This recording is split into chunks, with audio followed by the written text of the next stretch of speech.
Hey guys, thanks for tuning in again. After my last video of reasons why you should not buy a paramotor, and hey, shout out for all the support. I'm glad you guys enjoyed that video.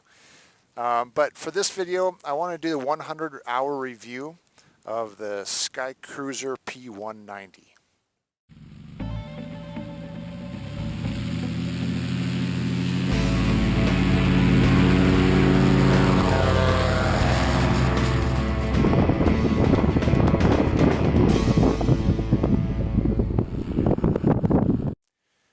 So I'd like to do the 100-hour review of the Skycruiser Paramotor P190. This was the unit that I originally got when I first took my training. My instructor got me this unit, and we put 100 hours on it. And I'd like to just put some more information out there to kind of supplement all the other stuff that's already out on YouTube and on the internet to help guys get some honest feedback of what's on the market, and to help others make decisions of what it is that they want to get if they have to make those decisions on their own. So just to validate this, I'm not a dealer. I don't sell these things. I am simply a pilot, and I've been using this one for the last couple of years.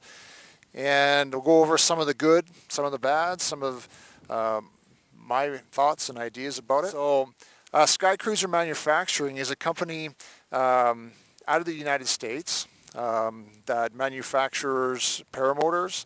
They also do quads and trikes. Obviously the Polini engine is made out of Italy. This one here is a Polini Thor 190 Light. The Skycruiser outfit, I would say, is going to be your affordable entry model.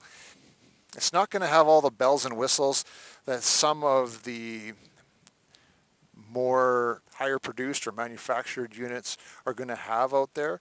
But this is a really simple base model that I think anybody that's looking to get into the sport can get it reasonably priced. I think Skycruiser will probably come in maybe $1 or $2 grand cheaper than some of the other models that are out there, but there is a trade-off to some of the pros and the cons.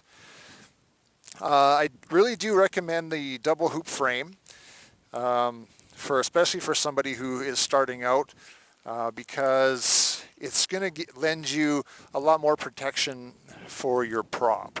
Especially when you're first learning, you're probably going to have some slips, some stumbles, some skids and falls, and this double hoop frame is going to help protect your prop from hitting the ground when you do take those falls. So this is my original prop that I've had right from the get-go, and you can see, even though it's got a few little nicks and divots in it, it's still in pretty decent shape. I've never had a wreck where it's caused any serious damage to the prop. These little nicks here occurred within the first couple of hours when I started flying this, and what was happening was these muffler springs were busting at the apex point of the hook, and when it would break, it'd come back through the prop and cause some damage. We had that happen a couple of times, so hence why we've since put on this kind of secure cable, so that if the spring is to break, it's just going to hang there and it's not going to go through the prop. So that was one of the first problems we had right out of the get-go. Minor problem, really. You know, to replace a spring is not a big deal. But it did cause minor dent in the prop, but we fixed that up easy peasy. Probably one of the next things, there was a manufacturer recall that happened on the Polini engine itself. So it's probably about 30 hours in. There's a little mounting plate. I'll see if I can get it for you. But this mounting plate right here originally was made out of aluminum. And there was a recall that what was happening was this plate would crack, hence causing your whole wheel and prop to fly off, and just crazy stupid damage. So I was watching it like a hawk, and sure as heck, one day I was doing my pre-flight inspection, and I noticed a crack. So I'll just set it down here. I don't know if you can see it, but right here there is a kind of a hairline crack that I noticed right there. I don't know if you can see it. There's a hairline crack right there. And that, if left, would have eventually just broke this off, and probably my prop would have, oh, there, you can see it from this side. Right there, it's a crack. And so I had to replace that part there, probably around the 30-hour mark. It wasn't really a huge big deal, but something that keep in mind on this Polini engine. As far as the actual frame goes, it's actually really simple. You know, it's not as neat and tidy as some of the other frames that are out there, but as far as functionality goes and strength, it's definitely good. One of the disadvantages I find with this is it's not very easily disassembled. You know, some of the parts are put together, like there's zip ties that hold some of the joints together, and you know, that just makes it, I just don't take it apart. So, you know, you certainly can do it. There's locations where it can dismantle and this netted webbing can come off, but I've never done it because it's just simply not convenient to do it. So I think that's maybe one disadvantage. However, they have changed that, where they have a suitcase model now, where this cage comes off, I guess, easier. I haven't seen one, but it does come off easier.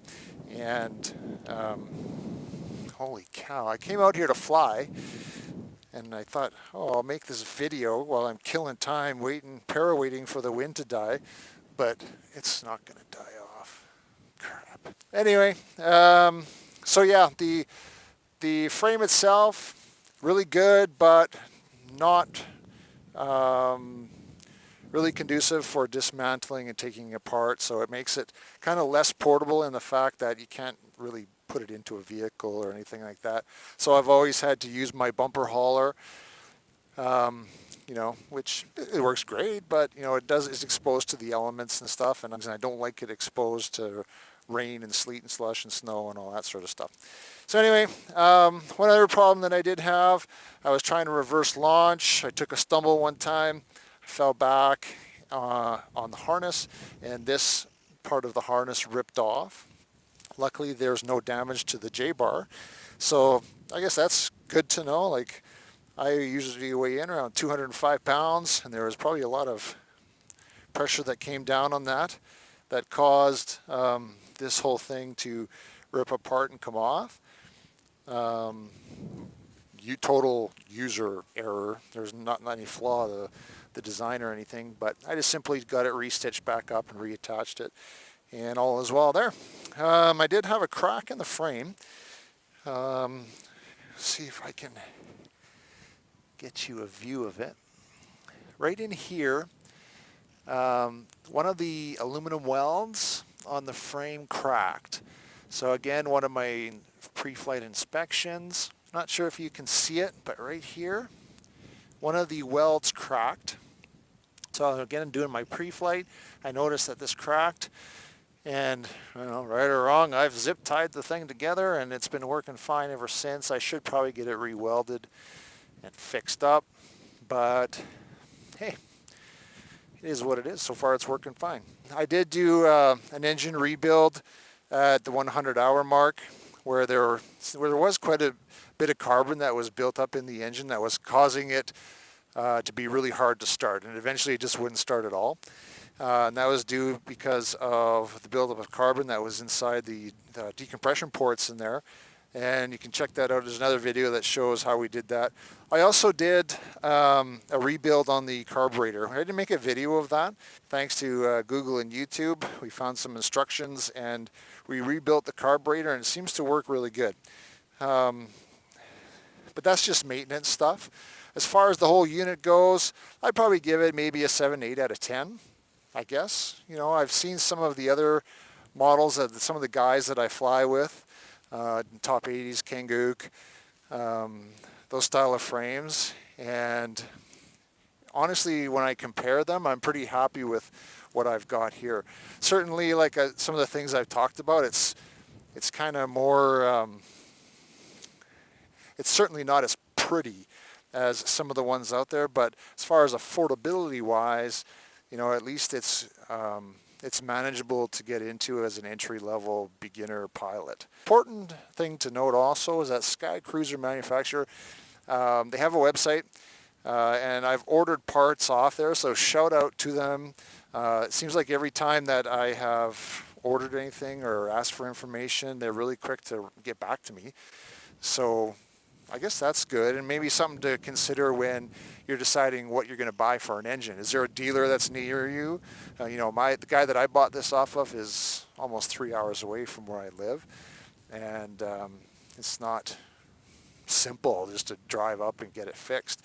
And so certainly you're going to need to become a small engine repair guy, because you're going to know how to fix things. So if something goes wrong, then at least you have an idea of how to fix it, because really, who can afford to ship these things out all the time, every little something goes wrong?